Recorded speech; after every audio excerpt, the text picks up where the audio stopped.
अस्सलाम वालेकुम। उम्मीद रखता हूँ कि आप सब खैरियत से होंगे। हम सब के पास पाकिस्तान में रहते हुए हमारे पास पाकिस्तानी शनाख्ती कार्ड ज़रूर है।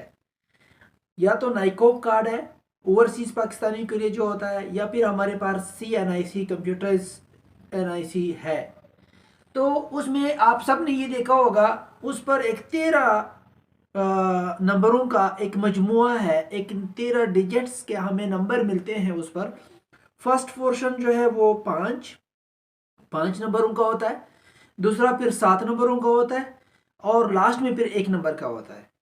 अब इसमें राज होते हैं, इसमें सीक्रेट्स है, इसमें मखसूस नंबर मखसूस चीज़ को जाके स्पेसिफिक करता है।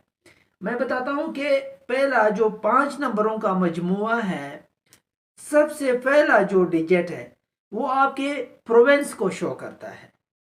सबसे पहले जो डिजिट है वो आपके प्रोविंस के लिए होता है।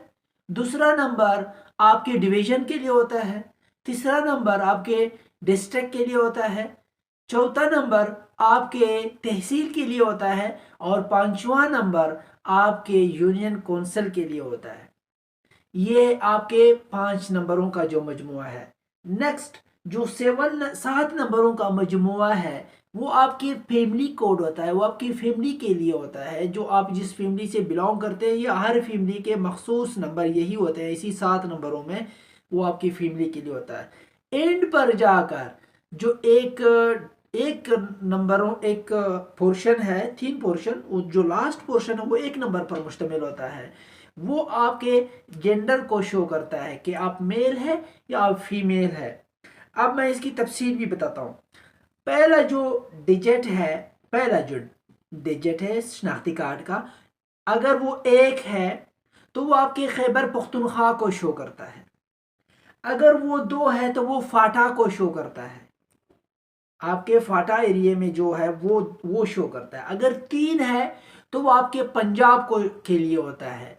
अगर 4 है तो वो आपके सिंध के लिए होता है, सिंध के लोगों के लिए होता है। अगर 5 है तो वो बलूचिस्तान के लिए होता है।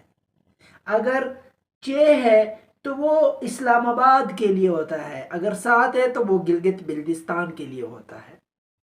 शनाख्ती कार्ड का पहला नंबर। दूसरा, मैंने आपको तफसील तो बता दी कि पहला जो है वो आपके सूबे के लिए, दूसरा नंबर आपके डिवीजन के लिए, तीसरा नंबर आपके डिस्ट्रिक्ट के लिए, चौथा नंबर आपके तहसील के लिए, और पांचवा नंबर आपके यूनियन कौंसिल के लिए। बाकी जो दूसरे पोर्शन में 7 नंबरों का मजमुआ है वो आपके खानदान के 1 नंबर होता है।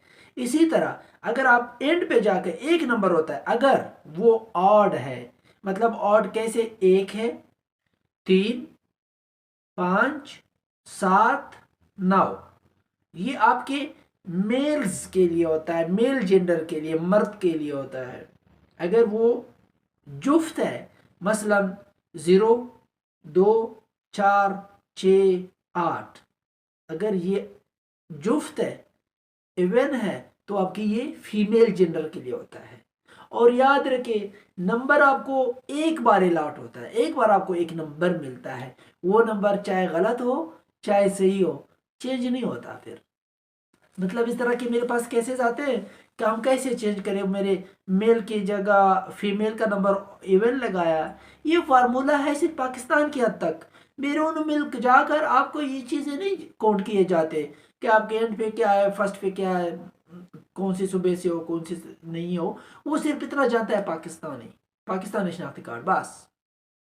बाकी से कोई लेना देना नहीं होता है।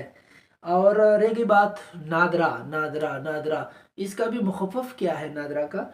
National database and registration authority. ये भी आपके नादरा का मुखफ़फ़ है। किसी को नहीं पता होगा, अक्सर को पता है मुझे, लेकिन फिर भी हम कोशिश करते हैं कि जहाँ पे हमें बताना पड़ता है बता देते हैं।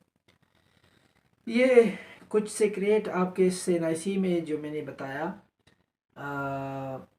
उम्मीद है कि आप लोगों को इससे इन्फॉर्मेशन मिली होगी। आइंदा की वीडियो के लिए आप मेरे चैनल पे के साथ रहें इंशाल्लाह।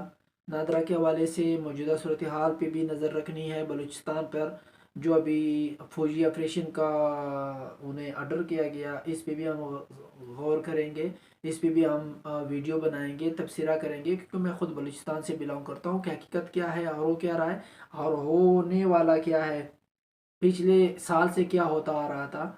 ये सब हम इंशाल्लाह वीडियोस में कोशिश करेंगे कि आप आवाम तक जो रियलिटी है वो सामने रखें। बेस्ट ऑफ लक, अल्लाह हाफिज़, अपनी दुआओं में याद रखिएगा। अल्लाह हाफिज़, थैंक यू।